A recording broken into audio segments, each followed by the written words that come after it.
जो व्यक्ति इस बकरे का पेट भर लाएगा उसको मैं 100 सोने की मुद्रा दूंगा। गांव वालों ने सुना तो बहुत अच्छा लगा। गांव वालों को एक आया व्यक्ति, उसने कहा महाराज हमको 2 बकरा हम पेट भर करके लाएंगे। उसने बकरा ले लिया। राजा ने कहा एक शर्त है, लेकिन जब तुम इसका पेट भर करके लाओगे तो मैं इनके सामने घास पटकूंगा, यदि इसने घास में मुंह लगा दिया तो तुमको कुछ भी नहीं मिलेगा। बोले कोई बात नहीं, आप हमें दो। अब वो व्यक्ति बकरा को लेके चला गया खेतों में किनारे किनारे, जहां पर बढ़िया बढ़िया ताजा ताजा मीठा मीठा हरा हरा घास था। सारे दिन घास खिलाया उसने, नहीं खाया तो भी तोड़ तोड़ के जबरदस्ती खुआया। ऐसा पतला दुबला बकरा शाम तक चकाचक मोटा हो गया। शाम को बकरा लेकर के आया राजा के पास में और कहा राजन आप इनकी परीक्षा ले लीजिए, हमने इसका पेट भर दिया। राजा ने कहा देखने में तो ठीक ठाक लग रहा है। राजा ने अपने सेवक से कहा जाओ घास लेकर के आओ।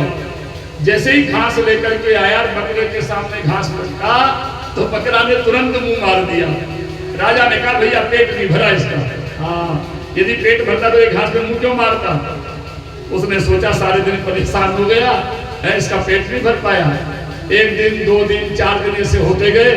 5वें दिन एक व्यक्ति आया तगड़ा, उसने कहा राजन हमको 2 बकरा हम पेट भर करके लाएंगे। तो ठीक है, शर्त है हमारी। बोले हाँ परीक्षा ले लेना। अब वो जंगल में जैसे ही बकरा को लेकर के गया तो उन्हें बीच में से एक अच्छा बांस का डंडा तोड़ा, अच्छा तगड़ा ताजा हरा हरा।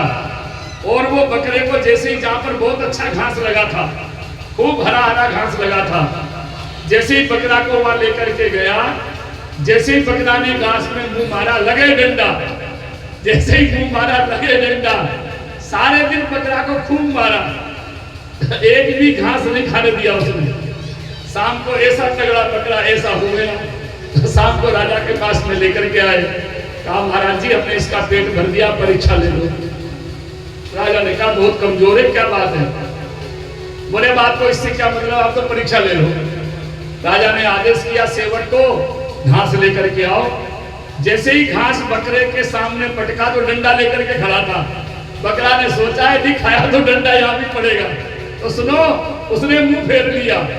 सुखदेव जी कहते हैं परीक्षित वही स्थिति हमारी इंद्रियों की है।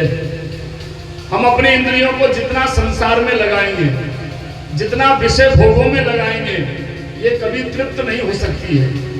इंद्रियों को तृप्त यदि करना है तो भगवान का भजन करिए, सत्संग करिए, संतों की सेवा करिए, उसी से इंद्रियां बस में हो सकती है। देखना इंद्रियों के